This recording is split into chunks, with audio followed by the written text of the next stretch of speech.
Voluntary work করি, ওই voluntary ওয়ার্কের একটা টিম, এই টিমটা ভাইরাল হয়ে যায়, যার কারণে সাধারণ জনগণ আমাদের কাছে পৌঁছায়। আচ্ছা, আপনি একটু বলুন। বিসমিল্লাহির রহমানির রহিম। আমরা বৈষম্য বিরোধী ছাত্র আন্দোলনে সহযোদ্ধা হিসেবে মাঠে কাজ করেছি। বিশেষ করে আমি শাহাদাত রহমান রোহান। আমি বর্তমানে কোনো ছাত্র না। আমাকে আওয়ামী লীগ সরকারের আমলে 2018 সালে নিরাপদ সড়ক আন্দোলন হয়েছিল, আপনারা জানেন, যেটা ব্যাপক আকারে পুরো বাংলাদেশে ছড়িয়ে পড়েছিল। সাধারণ জনতা সেখানে নেমেছে, কাজ করেছে। আন্দোলনে আমি তখন ক্লাস 10-এ ছিলাম। আমরা আন্দোলন করেছি রাস্তার মধ্যে। আমি সময় নিউজকে আমি একটু রিপোর্ট করতে বলবো এই বিষয়টা, কারণ ওনারা ইনভলভেড। আমরা সেখানে প্রোটেস্ট করেছি। 4 আগস্ট 4 তারিখ আমরা আন্দোলন করেছি জিকাতলায়। আমাদের উপরে অনেক অত্যাচার করা হয়েছে, আমাদের শত শত ছাত্র মারা হয়েছে, আপনারা সবাই জানেন। 2018 সাল আমরা কোনো সুষ্ঠু বিচার পাই নাই। আমরা যখন 4 তারিখে 4 আগস্ট 2018 আন্দোলন করছিলাম, হঠাৎ করে পিছ থেকে তৎকালীন ছাত্রলীগের সভাপতি গোলাম রাব্বানি পিছন থেকে আসে। তো আমি সামনে থাকার কারণে আমি এবং হাসিবুর রহমান তুর্য এই নিউজটা সময় নিউজে, সময় সংবাদে আছে 2018 সালের 4 আগস্ট। আমাদেরকে সামনে থেকে তুলে নিয়ে প্রধান সভাপতির কার্যালয় ধানমন্ডি জিকাতলায় আমাদেরকে নিয়ে যাওয়া হয়। সেখানে আমাদেরকে বলে তোমরা খুঁজে যখন আমরা দেখেছি, তারপর ওইখানে উপস্থিত জি আমি একটু বলি একটু শেষ করি আপনি কারাপশনের তথ্যগুলো তুলে ধরেন, একটু শেষ করি, আমাকে 1 মিনিট সময় দাও। 1 মিনিট।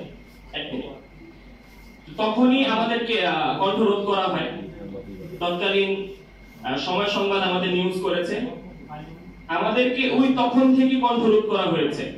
বর্তমানে বৈষম্য বিরোধী ছাত্র সমাজ আমরা যারা কাজ করছি আমাদের প্যানেলে, আমাদের নরমাল একটা লিফলেটের কারণে পুরো দেশব্যাপী জিনিসটা ছড়িয়ে গিয়েছে। দুর্নীতির বিরুদ্ধে আমাদের কাছে হেভি এভিডেন্স আছে।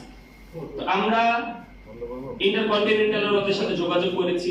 আপনারা সবাই জানেন, প্রেস কনফারেন্স হয়েছে, বিভিন্ন অনেক কথা হয়েছে, সবাই বলেছেন। তাদের দুর্নীতির বিষয়টা আমাদের সাংবাদিক ভাইদের কাছে আছে।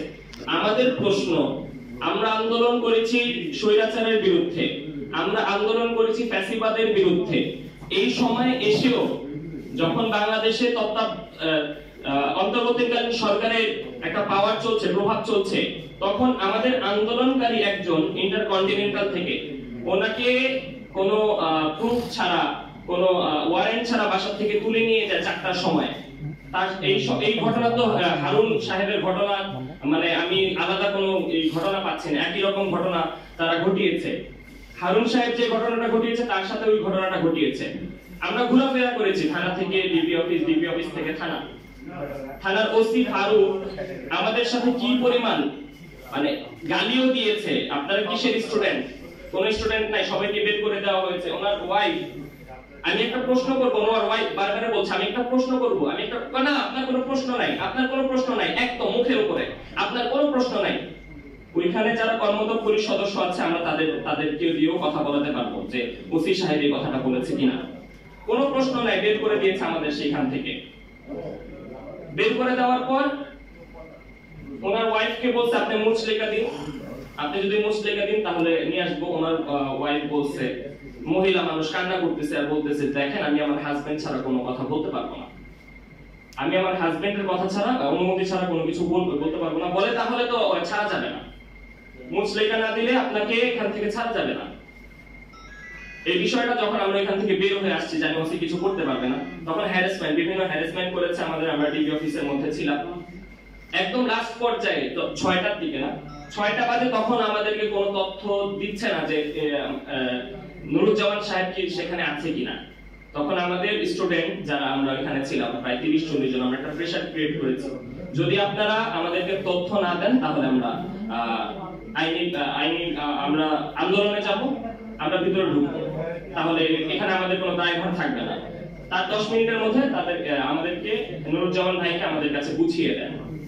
তারপর কোনো জবাবদিহিতা ছিল না, কোনো কথা ছিল না, শুধু নিয়ে যায় ওয়ারেন্ট ছাড়া। এই বিষয়টা বিভিন্ন সোশ্যাল নেটওয়ার্কের মাধ্যমে যারা দোষর ছিল ইন্টারকন্টিনেন্টালের পক্ষ নিয়ে, এখন এমডি বা যারা আছেন দায়িত্বরত, তাদের পক্ষ নিয়ে কিছু মহল ফেক আইডি ক্রিয়েট করে আমাদের বিরুদ্ধে নানা অপপ্রচার করেছে। আমরা নাকি ছাত্র সমাজ সমন্বয়ক সেজে তাদের বিরুদ্ধে ইন্টারকন্টিনেন্টালের বিরুদ্ধে নাকি আমরা অবস্থান নিয়েছি, সেটা আমাদের কেন্দ্রীয় কমিটি সবাই জানে, অবগত। এই বিষয়টা আমি তীব্র নিন্দা এবং প্রতিবাদ জানাই। আমরা ছাত্র সমাজ কি সাধারণ একটা পরিচয় নিয়ে রাস্তায় কাজ করতে পারবো না? আমরা ছাত্র সমাজ কি সমন্বয় করে রাস্তায় কাজ করতে হবে? বা হারুন সাহেবের মতো বর্তমান ডিবিও এরকম আচরণ করা কতটুকু যুক্তিযুক্ত? এই বিষয়টা আমার সাংবাদিক ভাইদের কাছে প্রশ্ন। এবং ওসি ফারুক সহ যারা এরকম কুরুচিপূর্ণ বক্তব্য দিয়েছে, আমাদের কাছে ভিডিও এভিডেন্স আছে, এগুলো দিয়েছে, তাদের বিরুদ্ধেও আমরা দাবি জানাই তাদেরকেও জবাবদিহিতার আওতায় আনা হোক এবং সুষ্ঠু একটা তদন্ত গঠন করা হোক। ধন্যবাদ সবাইকে।